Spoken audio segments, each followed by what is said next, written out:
Assalamualaikum warahmatullahi wabarakatuh.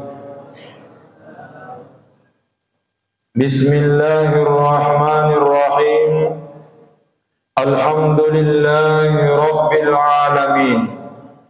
Wassalatu wassalamu ala ashrafil anbiya'i wal mursalin, Sayyidina wa maulana Muhammad wa ala alihi wa ashabihi ajma'in, amma ba'du.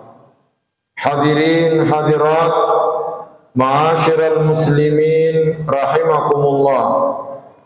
Mengawali ceramah kita pada kesempatan kali ini, untuk lebih berkahnya, marilah kita awali dengan bersama-sama membacakan suratul Fatihah kepada Nabiullah Muhammad sallallahu alaihi wasallam, kepada kedua orang tua kita masing-masing, kepada seluruh guru-guru yang pernah mengajar dan mendidik kita, kepada seluruh ulama dimanapun mereka berada. Al-Fatihah. A'udzu billahi minasy syaithanir rajim. Bismillahirrahmanirrahim. Alhamdulillahi rabbil alamin. Ar-Rahmanir Rahim, Maliki yaumiddin. Iyyaka na'budu wa iyyaka nasta'in.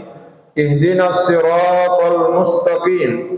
Siratal ladzina an'amta 'alaihim ghairil maghdubi 'alaihim waladdallin. Amin. Hadirin ma'asyiral muslimin rahimakumullah. Malam ini kita berada di malam yang mulia, dan kemuliaan malam ini bertemu dua kemuliaan. Saya ulangi, malam ini kita berada di malam yang mulia, dan malam ini bertemu dua kemuliaan. Pertama, mulianya malam Ramadan, dan yang kedua mulianya malam Jumat. Karenanya semestinya di saat kita berada di waktu yang mulia, sebagai tanda-tanda orang yang cerdas beribadah, ketika kita berada di waktu yang mulia, semestinya kita maksimalkan ibadah kita kepada Allah Subhanahu wa ta'ala. Karenanya hadirin yang dimuliakan Allah, pada malam hari ini yang akan kita sampaikan adalah dua kemuliaan malam Jumat, atau dua amalan yang dianjurkan untuk diperbanyak di malam Jumat. Pertama, kata Nabi, khamsu layalin la yuraddu fihinna du'a. Kata Nabi, ada 5 malam di mana doa tidak akan ditolak pada malam itu. Kata Nabi, khamsu layalin la yuraddu fihinna du'a. Ada 5 malam di mana doa tidak akan ditolak pada malam itu. Pertanyaan, yang mana kelima malam itu? Yang pertama, awwalu lailatin min Rajabin, malam pertama bulan Rajab. Yang kedua, lailatun nisfi min Sya'ban, malam nisfu Sya'ban. Yang ketiga, lailatul Idul Fitri, malam Idul Fitri. Yang keempat, lailatul Idul Adha, malam Idul Adha. Dan yang kelima adalah lailatul Jumu'ah, adalah doa di malam Jumat. Karenanya kita berada di malam Jumat yang bertepatan dengan malam Ramadan, semestinya kita memaksimalkan doa kita kepada Allah Subhanahu wa ta'ala. Doakan keselamatan diri kita, doakan keselamatan orang tua kita, dan doakan keselamatan anak-anak kita. Yang tak kalah penting, doakan kebaikan pemerintah kita. Mohon maaf, seorang ulama besar yang bernama Al-Imam Al-Fudail Ibnu Iyad rahimahullah. Beliau pernah berkata, "Lau anni a'lamu anna li da'watan mustajabah la sarraftuha lis-sultan." Kata beliau, sekiranya saya mengetahui ada satu doaku yang dijamin oleh Allah akan dikabulkan, maka saya akan gunakan kesempatan itu untuk mendoakan pemerintah. Saya ulangi, Al-Fudail Ibnu Iyad rahimahullah, beliau berkata, sekiranya saya mengetahui ada satu doaku yang dijamin oleh Allah akan dikabulkan, maka saya akan gunakan kesempatan itu untuk mendoakan pemerintah. Lalu murid-muridnya bertanya, mengatakan, "Ya Imam, mengapa engkau mendoakan pemerintah? Kenapa tidak menggunakan kesempatan itu mendoakan keselamatanmu?" Ternyata beliau menjawab, "Kalau saya mendoakan diriku sendiri, maka hanya saya yang menikmati hasilnya. Tapi bila saya mendoakan kebaikan pemerintah dan doaku diterima oleh Allah, maka insya Allah orang banyak akan merasakan kebaikannya."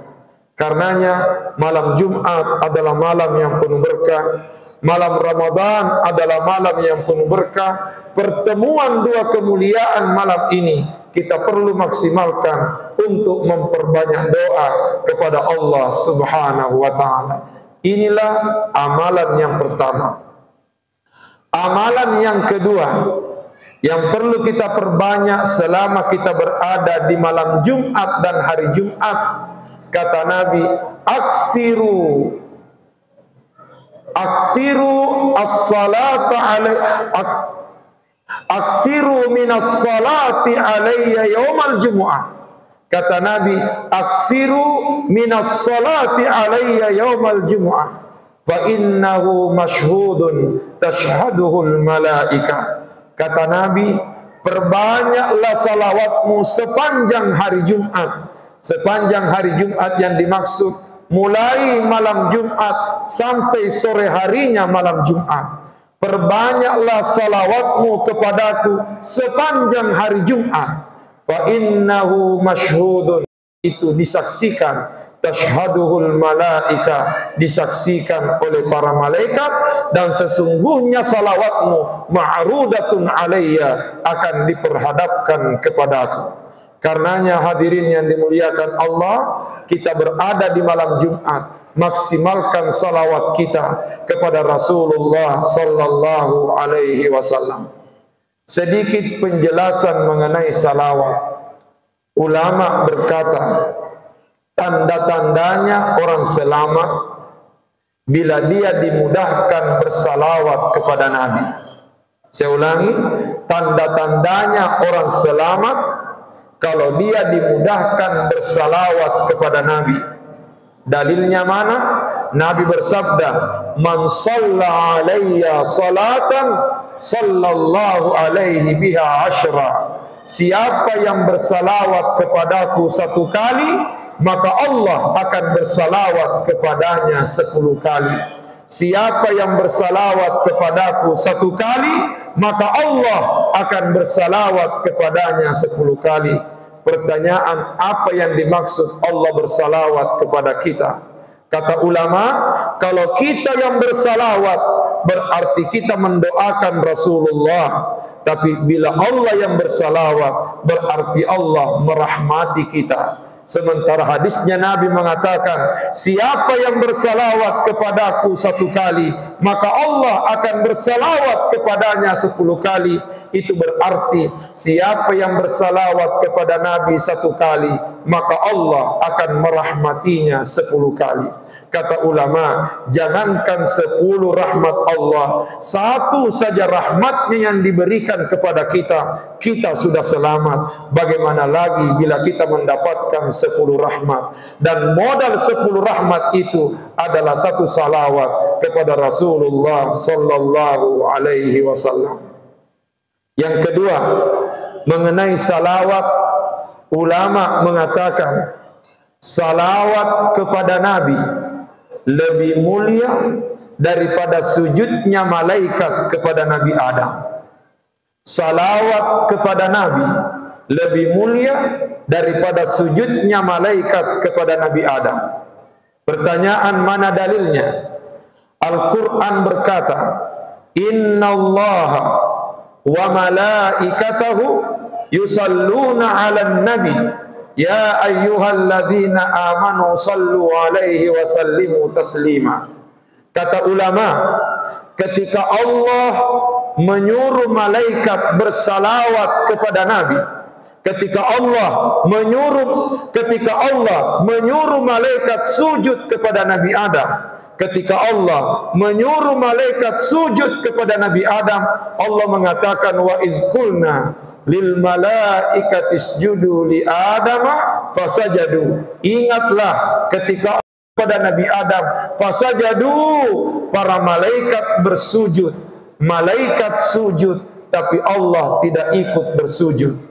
Tapi ketika Allah menyuruh malaikat bersalawat kepada Nabi, Allah mengatakan, Innallaha wa malaikatahu yusalluna 'alan nabi. Sesungguhnya Allah dan para malaikatnya bersalawat kepada Nabi. Apa artinya? Malaikat sujud kepada Nabi Adam, tapi Allah tidak ikut bersujud. Sementara salawat, sebelum malaikat bersalawat kepada Nabi, ternyata Allah yang terlebih dahulu bersalawat kepada Rasulullah sallallahu alaihi wasallam. Yang kedua, ketika Allah menyuruh malaikat sujud kepada Nabi Adam, Al-Quran mengatakan fasajadu, maka mereka pun bersujud. Dalam bahasa Arab, sajadu dikenal dengan istilah fi'lum madhi. Fi'lum madhi itu menunjukkan sudah terjadi.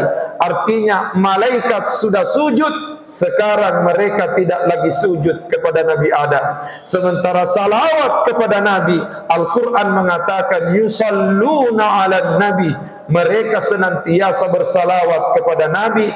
Kata yusalluna itu adalah kalimat fi'lum mudhari yang menunjukkan terus menerus bersalawat kepada Rasulullah sallallahu alaihi wasallam. Maka ini memberi isyarat salawat kepada Nabi itu lebih mulia daripada sujudnya malaikat kepada Nabi Adam. Yang ketiga, mengenai salawat muncul tanda tanya, yang mana salawat yang paling mulia? Karena salawat banyak sekali macamnya. Ada salawat Ibrahimiyanya, ada salawat Kamaliyanya, ada salawat Nariyah, ada salawat ini dan itu, salawat ini dan itu. Begitu banyak lafal-lafal salawat. Pertanyaan, salawat yang mana yang paling mulia? Sepanjang bacaan kami menemukan dua penjelasan ulama. Salawat yang paling mulia setidaknya ada dua. Satu, salawat yang sesuai perintah Allah di dalam Al-Quran. Salawat yang paling mulia adalah salawat yang sesuai perintah Allah di dalam Al-Quran. Bagaimana perintah Allah? Ya ayyuhalladzina amanu sallu alaihi wasallimu taslima. Al-Quran mengatakan sallu alaihi wasallimu taslima. Ada sallu, ada wasallimu, lebih tutup taslima. Karenanya ulama mengatakan lafal salawat yang paling mulia, Allahumma salli ala sayyidina. Kenapa ditutup dengan wasallim taslima? Karena ayatnya mengatakan sallu alaihi wasallimu taslima. Saya ulangi, ala Muhammad wa ala ali Muhammad kama sallaita ala Ibrahim wa ala ali Ibrahim wa barik ala Muhammad wa ala ali Muhammad kama barakta ala Ibrahim wa ala ali Ibrahim fil alamin innaka Hamidum Majid. Sudah dihafal mungkin. Itulah enaknya ceramah di Masjid Baitur Rahmah. Biar bagaimana panjangnya, sekali baca langsung hafal. Sebagai penutup, ketika kami berada di Mesir tahun 2020 yang lalu, kami diajar oleh seorang ulama besar, mantan rektor Al-Azhar Kairo Mesir. Syekh Ibrahim Al-Hudhud. Waktu itu beliau hadir menyampaikan perkuliahan membahas hadis-hadis Nabi tentang salawat. Selesai beliau bicara, saya angkat tangan sambil mengatakan, "Ya Syekh, saya ingin bertanya." Lalu beliau mengatakan, "Silahkan." Saya pun mengatakan, "Ya Syekh, yang mana benar? Yang mana benar? Allahumma salli ala Muhammad wa ala ali Muhammad, atau Allahumma salli ala Sayyidina Muhammad wa ala ali Sayyidina Muhammad?" Kenapa kami bertanya demikian? Karena ternyata hadisnya mengatakan Nabi berkata, bacalah Allahumma salli ala Muhammad wa ala ali Muhammad. Hadisnya tidak pakai Sayyidina. Sementara guru-guru kami dulu sejak kami kecil diajarkan Allahumma salli ala Sayyidina Muhammad wa ala ali Sayyidina Muhammad. Karenanya saya bertanya, "Ya Syekh, yang mana benar?" Beliau lalu menjawab, "Pertanyaanmu salah." Beliau mengatakan, "Pertanyaanmu salah." Kenapa salah? Beliau mengatakan, "Kalau kamu bertanya yang mana benar, berarti ada yang salah. Padahal dua-duanya benar." Artinya apa? Yang baca Sayyidina oke, yang tidak baca Sayyidina juga oke. Lalu sekarang beliau mengatakan, jangan bertanya yang mana benar, tapi bertanyalah yang mana lebih afdal. Lalu saya kembali mengatakan, kalau begitu Syekh, yang mana lebih afdal?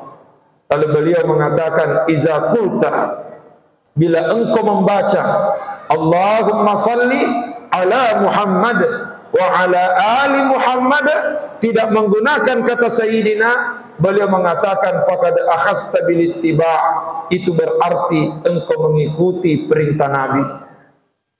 Wa iza qulta, tapi bila engkau membaca Allahumma salli ala Sayyidina Muhammad wa ala ali Sayyidina Muhammad, engkau tambahkan kata Sayyidina, beliau mengatakan faqadil tazamtal adab, itu berarti engkau beradab dan beretika kepada Nabi. Kemudian beliau mempertegas al-ittiba'u duna adabin jafa, mengikuti perintah Nabi tidak disertai dengan adab dan etika, itu akan kurang nilainya.